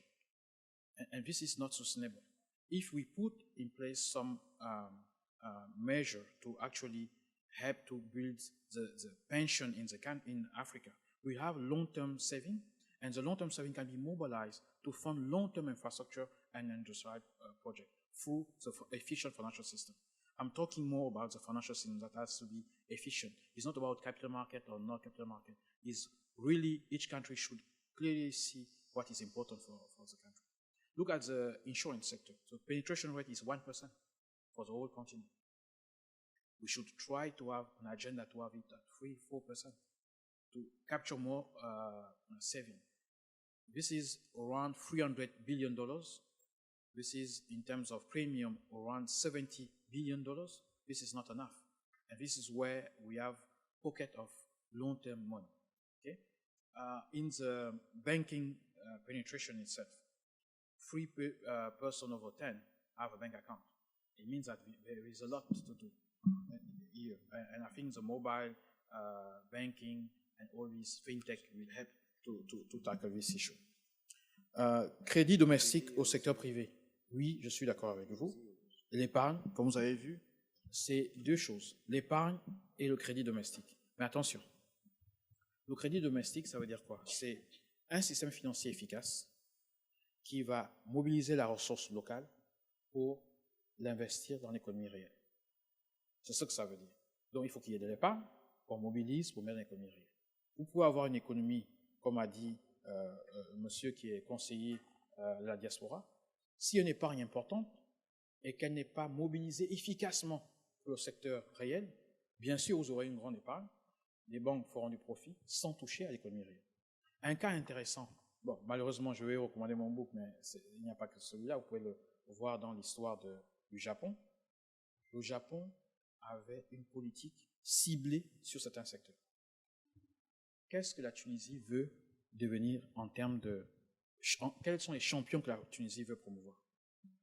Quel secteur? Comment on fait pour diriger les crédits vers ces secteurs-là? C'est ça qui est important. Et mettre des incitations pour que les banques aillent dans ce sens. Dans beaucoup de pays, vous êtes dans un pays particulier, c'est que la Tunisie fait partie des pays qui ont des taux de crédit très élevés. Vous vous en plaignez, mais pensez au reste de l'Afrique, où le taux de crédit au secteur privé ne fait même pas 10%. Imaginez cela, que lorsque vous voulez construire une maison, vous prenez un crédit conso de 12 mois ou de 24 mois, vous construisez un peu, vous vous arrêtez, parce que les taux sont très élevés, vous attendez que le crédit conso finisse, vous prenez encore un peu, mais ici en Tunisie, c'est 20 ans, crédit IMO. Mais dans le reste du continent, vous n'avez pas ça. Vous avez très peu de pays, en dehors de l'Afrique du Nord et l'Afrique australe, où vous avez des crédits, des mortgages sur 20-30 ans. Donc, construire une maison, c'est prendre du crédit conso, acheter quelques briques, pousser, acheter du sable, et c'est comme ça que ça se fait. Donc, il faut rendre les systèmes financiers plus efficaces tout en mobilisant, en construisant de l'épargne locale. Regardez toute la partie du marché informel dont je viens de parler. Il y a des pays où, lorsque vous prenez la population active, 90% ou 80% sont dans l'informel. Comment vous faites pour gérer une économie pareille? Donc, tout cela, c'est des poches d'épargne. Moi, je vais dans les marchés discuter avec les gens à travers l'Afrique. Je leur dis, mais pourquoi vous ne venez pas, vous ne formalisez pas votre business? Il dit, mais pourquoi je vais formaliser mon business? Ils vont me taxer. Il a raison. Mais si je lui dis, est-ce que vous avez besoin d'une retraite? Si vous cotisez, vous aurez une retraite. Vous donnez une incitation à épargner. Il voit que c'est important pour lui, alors il participe. C'est comme ça que vous augmentez le taux de personnes qui rentrent dans le secteur formel avec une épargne abondante. Donc, il y a un certain nombre de produits comme ça. No, last question, I think, it was about what? Oui, le conseiller financier, excusez-moi. Donc, paradoxe tunisien, je suis d'accord. Les moteurs, mais oui, justement, les moteurs, c'est à chaque pays de les définir. On n'a pas des moteurs globaux sur le continent, mais la Tunisie doit choisir dans quoi il veut être champion et mettre tout un système financier pour accompagner ces secteurs-là. On regarde ce qui s'est passé en Asie. On a des secteurs industriels où on veut faire dans les manufactures, on veut faire dans les technologies. Il faut accompagner. Et l'écosystème qu'on a vu qui est efficace, c'est soutien pouvoir public, grands groupes, et un tissu de PME autour, et bien sûr le système éducatif. Lorsque vous mettez ce système vertueux en place, vous avez des résultats. OK.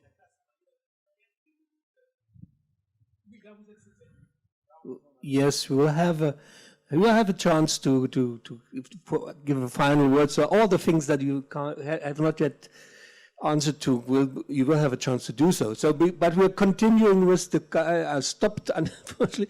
Who else wants to ask questions? Because it's just this chance to ask questions, and then You, and who else? So, and you as well. And I remind you that there's one question already on the waiting list. Okay, you may continue with your question, please. Thank you for allowing me. It's for Prof. Actually. He asserted in the course of his presentation that the prevailing interest rate crisis in the world is a sign of a possible collapse of neoliberalism or new classical economics. And my question is, if neoliberal economics is failing, what probably is the viable option? Thank you. We pass the mic straight to the front, and not just pass it to the two gentlemen over there, because you don't need to go back then. Okay. Oh, so okay. Continue.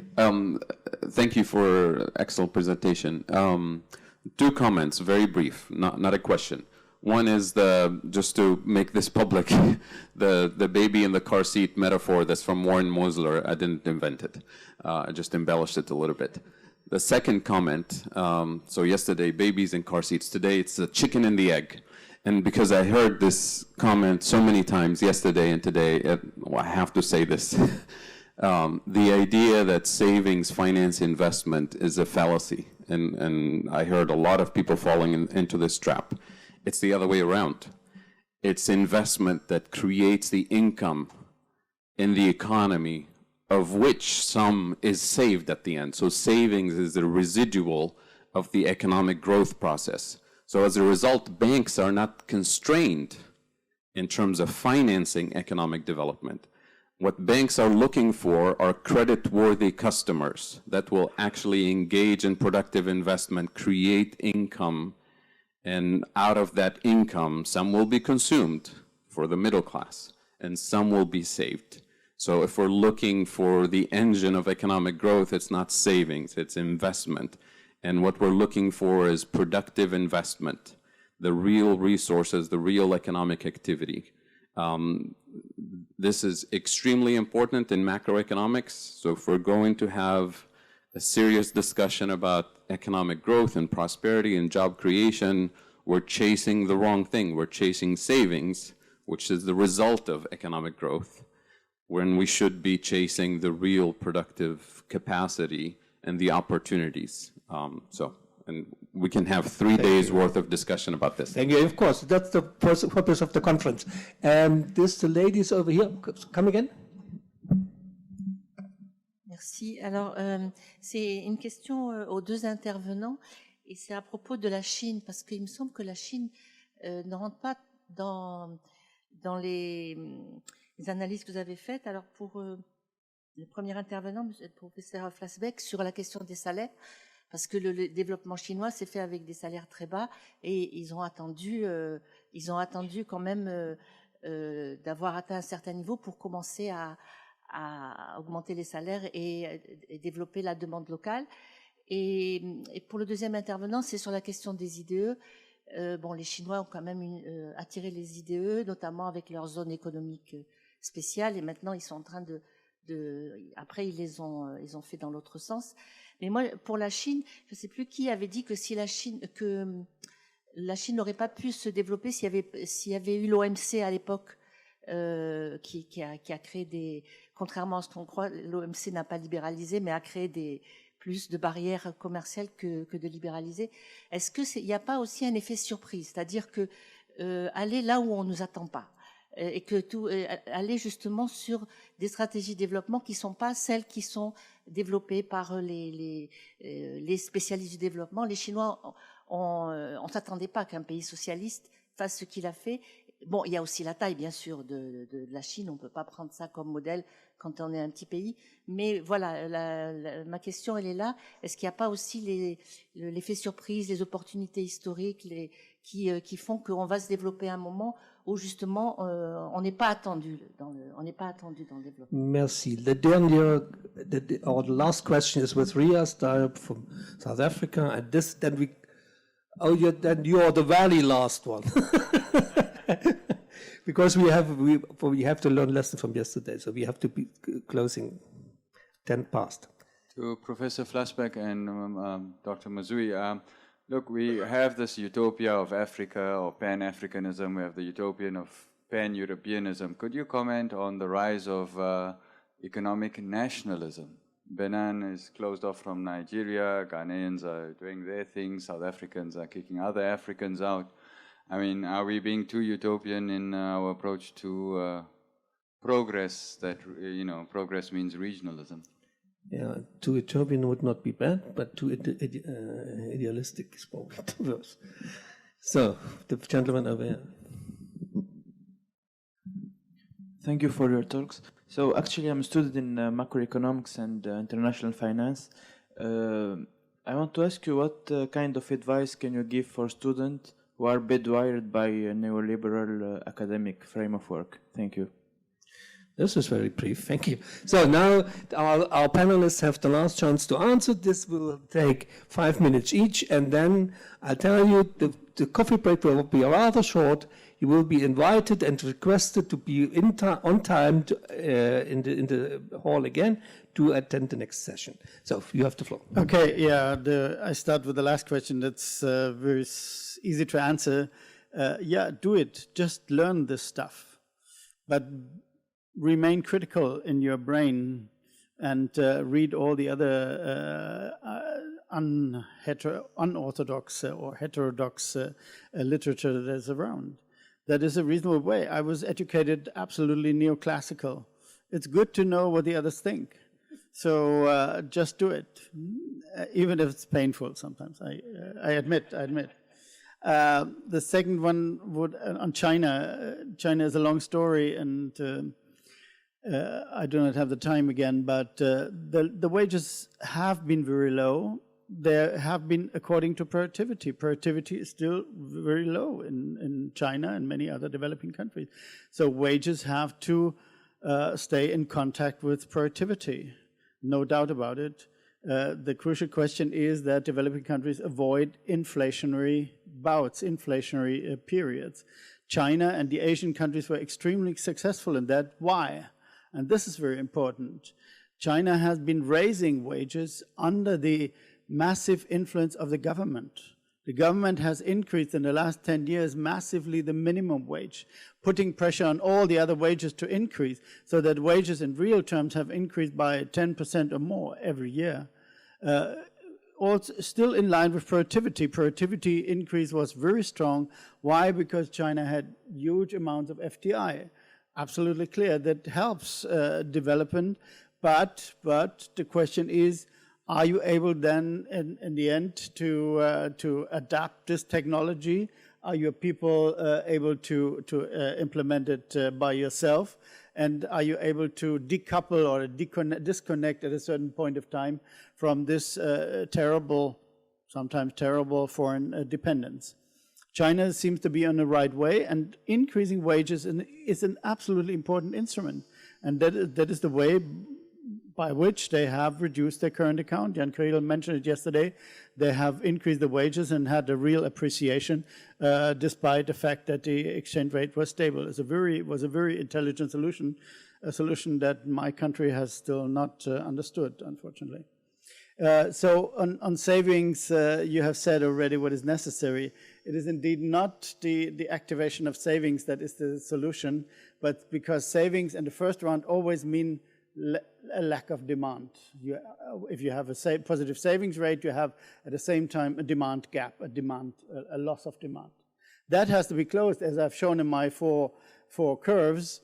And who closed it is a very crucial question. And we should aim, whatever the savings rate of the private households, for example, are, we have to aim. That's the only way to survive and to prosper, is to close this gap by either very good monetary conditions that allow the companies to do it, by good demand conditions due to reasonable wage increases that allow the companies to close it, or by the government. Even in the developing country, there's no way out. And the problem of the whole last 30, 40 years was that the IMF is approaching the countries and looking at one side, looking just at the public budget and not mentioning all the rest. This is nonsense. The same mistake has been applied in Europe with the monetary union. They look at fiscal policy and they're not talking about the rest. Italy always had a much higher savings rate than Germany. So Italy, it was justified that Italy had a much higher budget deficit than Germany, just for pure macroeconomic logic reasons, not for ideology or corruption and all this nonsense. So this is extremely important that you learn this lesson that our host has said. You need good conditions. In my view, as I said, these are the conditions according to the three prices: exchange rate, wage rate, interest rate, mainly that will give you the chance to produce investment, or to create investment out of nothing, more or less, and then your people will have savings that are no problem at all. But it is not mobilization of saving as such. If you do it microeconomically, is no problem at all. If you activate the savings that are there, but it should not be a macroeconomic strategy. Thank you very much. Now you have to find. Yeah, thank you. One word about what comes after neoliberalism, the question from above, that is very important. There are two ways. Either we turn around the world into something like Bretton Woods-like system where we have an active government, or it will go into a kind of US system where the government is formally not existent, but informally, as I showed, is playing the major role in the economy, and nobody talks about it. This is a funny approach, but it is possible. Thank you. Just to come back on your comment, what I have seen in all the countries is that it's well targeted public investment that have to create middle class. And when you create the middle class and create income, you need to have a strategy to accumulate saving in the formal sector.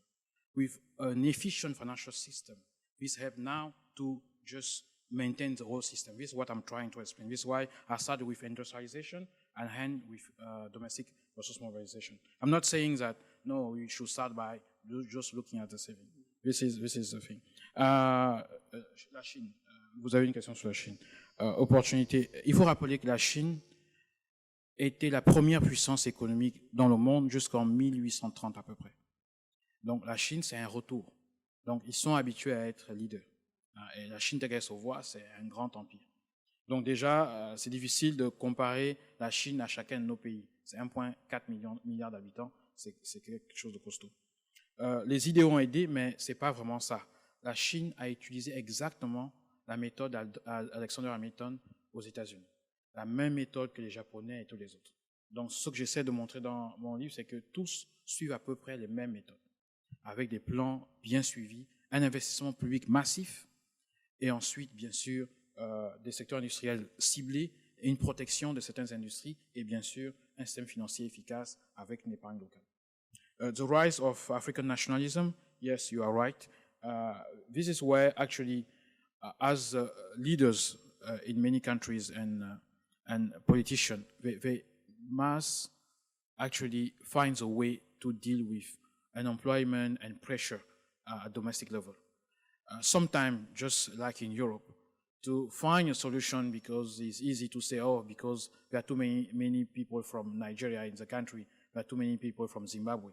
This kind of answer from politicians can create this kind of situation as we see in South Africa, in other places. Benin, Nigeria, I don't know much, but when you have an economy like Nigeria, where you want to protect some sectors because you want to create a manufacturer capacity, and your neighbor strategy is to import as much as you can, and where there is a free zone for business where they sell you all these goods that you don't want to see in your country because you want to build your fancy industry. This can also create this kind of situation between countries.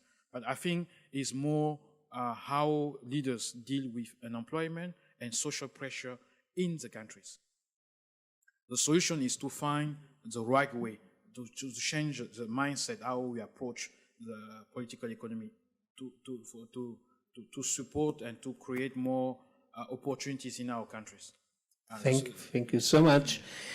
These are the final words for now, and I'd like to thank our panelists. May the force be with you, like the Star Wars activists always say. May the force be with you.